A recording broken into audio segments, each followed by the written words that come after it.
نمیتونه خوب برو کنار، نمیتونه خوب برو کنار. این نقشه دشمن پیاده میکنی در این کشور.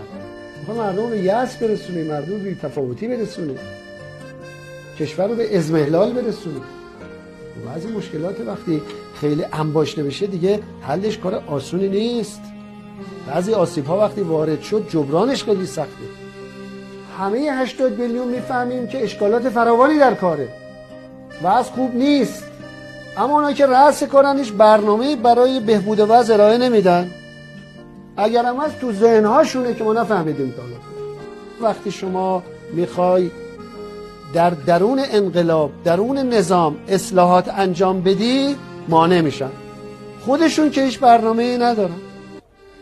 هر کسی هم که تو کشور حرکتی میکنه برای اصلاح، زودی انگشت میزنن، جلوشو میبندن.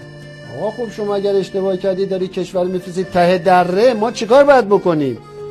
بشینیم نگاه کنیم چون شما ها مقامات مسئولی، چون شما اونجا از حق دارید هر کاری بکنید، چون شما ها تو این صندلی ها نشستی دیگه اشتباه نمی کنید، هر کاری کردید درسته؟